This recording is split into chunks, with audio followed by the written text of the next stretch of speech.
स्वागत है दोस्तों आपको हमारे चैनल प्रोग्रामिंग नॉलेज में। आज हम पाइथन ट्यूटोरियल फॉर बिगनर्स में डिस्कस करेंगे 3 टॉपिक्स, जो कि होगा पहला वाला बूलियन वैल्यूज़, दूसरा होगा लॉजिकल कंपैरिजन ऑपरेटर्स और फिर तीसरा होगा लॉजिकल ऑपरेटर्स। तो चलिए शुरुआत करते हैं। तो पहले तो हम डिस्कस करेंगे बूलियन वैल्यूज़ क्या है। तो बूलियन वैल्यूज़ 2 कांस्टेंट ऑब्जेक्ट्स होते हैं, जो कि होगा ट्रू और फॉल्स। उसको हम यूज़ करेंगे प्रोग्राम्स में जहाँ पे कंडीशन का रिजल्ट्स हमें ट्रू या फॉल्स में मिलेगा। तो इसके लिए पहले हमें इंटरप्रेटर यूज़ करना पड़ेगा और पहले हमें पाइथन कंसोल को ओपन करना पड़ेगा। तो आप देख सकते हैं मैं यहाँ पे पॉइंट कर रहा हूँ डाउन ऑफ द पेज में। तो यहाँ पे पाइथन कंसोल है, उसको आपको यहाँ पे क्लिक करना पड़ेगा। तो यहाँ पे आपका पाइथन कंसोल जो है वो खुल जाएगा। तो इसको हम अपने हिसाब से ऊपर या नीचे कर सकते हैं। मैं यहाँ अपर या डाउन अगर मैं करूँगा तो ये हो रहा है। तो चलिए उसको हम सेट कर लेते हैं। तो मैं अपर अप कर लिया हूँ और फिर ये जो यहाँ पे ऑलरेडी बहुत सारा यूज़ किया हुआ है, तो इसको मैं क्लियर करना चाहूँगा। तो उसके लिए मुझे यहाँ पे राइट क्लिक करना पड़ेगा और यहाँ पे क्लियर ऑप्शन का जो है यहाँ पे उसको इस्तेमाल करना पड़ेगा। तो ये क्लियर हो गया। तो चलिए थोड़ा और सेट कर लेते हैं और फिर जो स्क्रीन को है और थोड़ा बड़ा भी कर लेते हैं। तो मैं यहाँ पे और थोड़ा मैक्सिमाइज़ कर रहा हूँ स्क्रीन को। तो जैसे कि मैं बता रहा था बूलियन वैल्यूज़, तो उसके बारे में डिस्कस करते हैं, जो कि हमारा पहला टॉपिक है। तो बूलियन वैल्यूज़ क्या होता है? बूलियन वैल्यूज़ 2 कांस्टेंट ऑब्जेक्ट्स होते हैं, ट्रू और फॉल्स, और उसको हम कंडीशन में यूज़ कर सकते हैं प्रोग्राम के अंदर। तो इसके लिए प्रिंट कैसे करना पड़ेगा? तो यहाँ पे मैं ट्रू करूँगा, जो कि टी कैप्स में लूँगा तो ट्रू प्रिंट हो गया, और फॉल्स को एफ कैप्स में लूँगा और यहाँ पर मैं प्रिंट करूँगा तो ये फॉल्स प्रिंट हो गया। तो अगर मैं हम यहाँ पे कि ये थोड़ा केस सेंसिटिव है, आप देख सकते हैं मैं ट्रू जो है टी स्मॉल में प्रिंट कर रहा हूँ तो वो रिकॉग्नाइज नहीं कर रहा है, और जैसे कि फॉल्स में यहाँ पे कर रहा हूँ तो आप देख सकते हैं ये जो है यहाँ पे रिकॉग्नाइज कर रहा है कि कर नहीं रहा है। तो ये जो ट्रू और फॉल्स जो है हम प्रोग्राम्स में यूज़ कर सकते हैं, जहाँ पे आपका 2 कंडीशन होता है। फॉर एग्जांपल 2 नंबर है, आपको पता करना है कौन सा वाला बड़ा नंबर है, तो वहाँ पे जो है कंडीशन लगवाना पड़ता है और हमें बूलियन वैल्यूज़ में उसका रिजल्ट आता है, यानी कि ट्रू या फॉल्स होगा। तो उसके लिए पहले हमें कंपैरिजन ऑपरेटर्स को समझना पड़ेगा, जो कि हम बूलियन वैल्यूज़ को प्रिंट करवाने के लिए हम यूज़ करेंगे। तो ये जो ट्रू और फॉल्स जो है हम पहले कंपैरिजन ऑपरेटर्स देखते हैं, तो वहाँ पे हम ट्रू और फॉल्स यूज़ करेंगे। तो ये जो है अपना ऑपरेटर, जो कि लेफ्ट पहले वाले कॉलम में, पहले वाले रो में आप देख सकते हैं इक्वल्स टू दिखा हुआ है। और ये इक्वल्स टू कहाँ पे यूज़ करेंगे? अगर हमें equality of numbers find out करना पड़ेगा। और नॉट इक्वल्स टू, जो कि एक्सक्लेमेटरी मार्क और इक्वल्स टू है, ये जो है नॉट इक्वल है। और ये जो 2 वैल्यूज़ हमारे पास होते हैं दोनों में नॉट इक्वल अगर रहा तो वहाँ पे यूज़ कर सकते हैं। Similarly greater than, equal, less than और ग्रेटर देन इक्वल टू और लेस देन इक्वल टू भी हम यहाँ पे यूज़ कर सकते हैं, जो कि कंपैरिजन ऑपरेटर्स के साथ होगा। तो इसको कैसे यूज़ करेंगे? जो यहाँ पे 2 वैल्यूज़ हमारे पास होना चाहिए।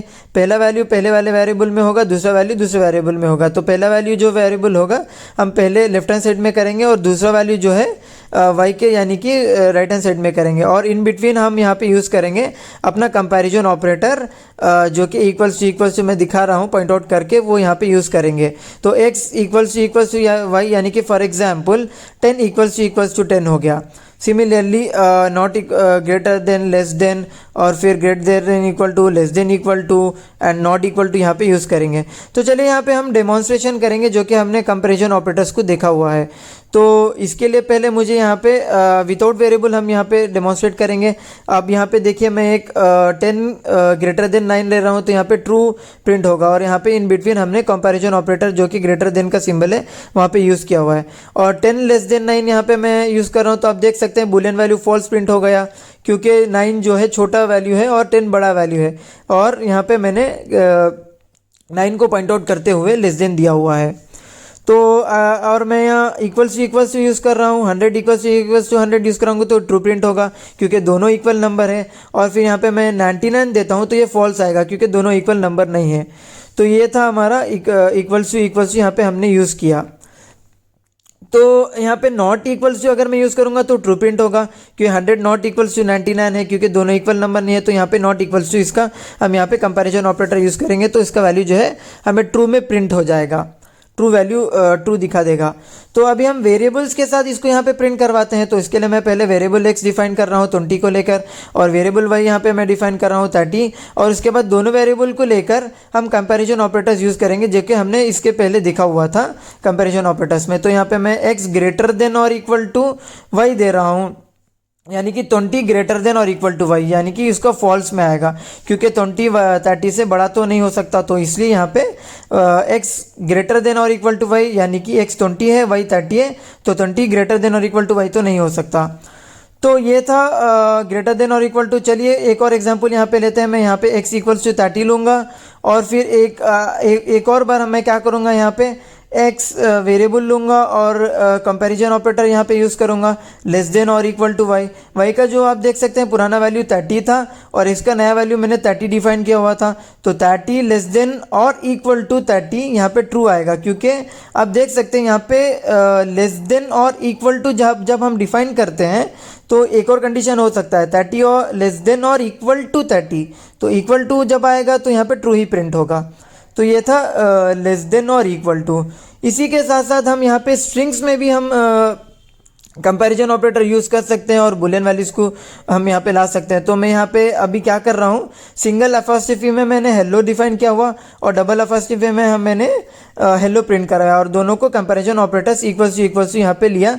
तो इसका वैल्यू जो है यहाँ पे ट्रू में प्रिंट हो जाएगा, क्योंकि दोनों हेलो हेलो हैं, तो यहाँ पे ट्रू में प्रिंट हो जाएगा। ये था ऑपरेटर्स को स्ट्रिंग्स को लेके प्रिंट करवाना। तो इसी के साथ साथ अब यहाँ पे हम इंटरप्रेटर भी यूज़ करेंगे। डॉट जैसे मैं प्रिंट करूँगा, इंटेलिजेंस के लेते हुए यहाँ पे जितने भी इनबिल्ट फंक्शंस हैं जो कि स्ट्रिंग्स के साथ यूज़ कर सकते हैं वो यहाँ पे दिखा रहा है। तो इसको चलिए हम यहाँ पे यूज़ करेंगे इस, यहाँ पे मैं अपर का जो है यहाँ पे यूज़ करूँगा। तो जैसे मैं प्रिंट करूँगा यहाँ पे फॉल्स दिखाएगा, क्योंकि जो है हेलो जितना भी हमने डिफाइन किया वो स्मॉल लेटर में है, तो यहाँ पे फॉल्स ही आएगा, क्योंकि हमने अपर के साथ उसका लगाया हुआ था। तो आप देख सकते हैं मैं लोअर जब लूँगा तो ये ट्रू में आएगा, क्योंकि जो सारा वैल्यू है हमने स्ट्रिंग्स के अंदर हेलो जो है लोअर में डिफाइन किया हुआ है। तो इसके बाद मैं यूज़ करूँगा इज अल्फ़ा, तो यहाँ पे ये ट्रू आएगा, क्योंकि हेलो डॉट इज अल्फ़ा मैं ले रहा हूँ, तो ये ट्रू आएगा। और अगर हमें यहाँ पे चेक करना है इस अल्फ़ा नम, तो ये भी हम चेक कर सकते हैं। अल्फ़ा न्यूमेरिक के बारे में भी हम चेक कर सकते हैं। तो इस अल्फ़ा नम में यहाँ पे अल नम यूज़ करूँगा मैं, तो ये है, ये भी यहाँ पे हम चेक कर सकते हैं। तो ये ट्रू आ रहा है। अगर हमारे पास मान लीजिए दो कंडीशन है, दो कंडीशन को एक ही साथ रन करके बूलियन वैल्यू में लाना है, तो उस टाइम में क्या करेंगे। फॉर एग्जाम्पल 10 ग्रेटर देन 9 ये एक कंडीशन है, और दूसरा कंडीशन मैं एक ही लाइन में लिख रहा हूँ जो कि 20 लेस देन 15। तो यहाँ पे दो कंडीशन है, और दोनों कंडीशन को मुझे एवेल्युएट करना है और एक बुलियन वैल्यू प्रिंट करना है। तो उस टाइम में हम क्या करेंगे, तो उस टाइम में हम यूज़ करेंगे पाइथन लॉजिकल ऑपरेटर्स। तो लॉजिकल ऑपरेटर में हमारे पास 3 ऑपरेटर हैं, यानी कि एंड और फिर हमारे पास होगा नॉट। तो चलिए पहले समझते हैं एंड में क्या होता है। तो एंड में क्या होता है, हमारे पास दो कंडीशन होते हैं और दोनों के दोनों यहाँ पे सही होने चाहिए। तो अगर दोनों के दोनों सही होंगे तभी ट्रू प्रिंट होगा। तो फॉर एग्जांपल x में पहला वाला कंडीशन है और y में सेकेंड वाला कंडीशन है। तो अगर मैं x एंड y यूज़ करूँगा और x और y का जो कंडीशन है दोनों के दोनों सही होने चाहिए, तभी ये हमें ट्रू जो बुलियन वैल्यू है प्रिंट होगा, वरना फॉल्स ही प्रिंट होगा। और के सिनेरियो में क्या होता है, दोनों में से एक कंडीशन सही होना चाहिए। हमारे पास दो कंडीशन है x एंड y, दोनों में से अगर कोई एक ही भी कंडीशन सही होगा तो हमें ट्रू वैल्यू प्रिंट हो जाएगा, वरना फॉल्स ही प्रिंट होगा। और नॉट में क्या होता है, अगर कोई भी कंडीशन सही ही होता है और अगर हम नॉट यूज़ करते हैं तो क्या होगा, वो जो सही वैल्यू हमें आ रहा है कंडीशन के चलते, यानी कि ट्रू आ रहा है, वो अगर हम नॉट यूज़ करेंगे तो फॉल्स आ जाएगा। तो चलिए यहाँ पे जो लॉजिकल ऑपरेटर्स हमने देखा है उसका यूज़ करते हैं। तो यहाँ पे मैं एंड यूज़ कर रहा हूँ, तो इसको अगर मैं यहाँ पे प्रिंट करूँगा, दोनों कंडीशन यहाँ पे मैंने डिफाइन किया हुआ है और एंड यूज़ किया है, तो इसको मैं अगर मैं रन कर रहा हूँ तो ये फॉल्स आएगा, क्योंकि एंड में क्या होता है, दोनों में से कोई भी दोनों के दोनों कंडीशन सही होने चाहिए। यहाँ पे तो पहला वाला कंडीशन सही है 10 greater than 9, but second condition आप देख रहे हैं 20 लेस देन 15, वो जो कि नहीं हो सकता क्योंकि 15 छोटा नंबर है कंपेयर टू 20, तो फॉल्स प्रिंट हो गया। तो अगर हम यहाँ पे अगर और यूज़ करते हैं तो और में क्या होता है, दोनों में से कोई एक भी सही है तो ट्रू आ जाएगा। यहाँ पे 10 ग्रेटर देन 9 यहाँ पे सही है, यानी कि और में जो कंपेयर किया जाए दो कंडीशन को लेके एक भी अगर होगा तो ट्रू प्रिंट होगा। तो यहाँ पे मैं ग्रेटर देन का सिंबल चेंज कर देता हूँ, तो यहाँ पे ट्रू ही प्रिंट होगा क्योंकि दोनों में से एक सही होना है। यहाँ पे दोनों के दोनों सही है, दो यानी कि एक भी अगर सही रहा तो ट्रू ही प्रिंट होगा। ये 2 सेकेंड का मतलब दूसरा वाला और का सिनेरियो है। तो यहाँ पे हमने एंड और यूज़ किया, तो चलिए यहाँ पे नॉट यूज़ करते हैं। तो नॉट में क्या होता है, अगर कंडीशन सही भी रहा, अगर हम नॉट यूज़ कर रहे हैं तो यहाँ पे फॉल्स ही प्रिंट होगा, तो क्योंकि नॉट उसको चेंज कर देता है। तो नॉट अगर यूज़ करेंगे और कंडीशन ट्रू ही रहा, अगर नॉट यूज़ करेंगे तो उसको अपोजिट क्या होगा, फॉल्स ही आएगा। तो यहाँ पे मैं नॉट यूज़ करूँगा तो चेंज कर देगा डिसीजन को। तो यहाँ पे मैं अभी एक कंपैरिजन ऑपरेटर चेंज कर देता हूँ, लेस देन दूंगा। तो 10 लेस देन 9 फॉल्स ही है, लेकिन हम यहाँ पे नॉट यूज़ कर रहे हैं तो उसका ऑपोजिट वैल्यू जो है ट्रू यहाँ पे प्रिंट हो जाएगा। तो इस तरह से अगर हम नॉट लेकर ट्रू या ट्रू को फॉल्स में कन्वर्ट कर सकते हैं और फॉल्स को ट्रू में वैल्यू बुलियन वैल्यू प्रिंट करते हैं। तो आज के लिए इतना ही। उम्मीद करता हूँ आपको मज़ा आया होगा और भी मिलते हैं अगले ट्यूटोरियल्स में। धन्यवाद।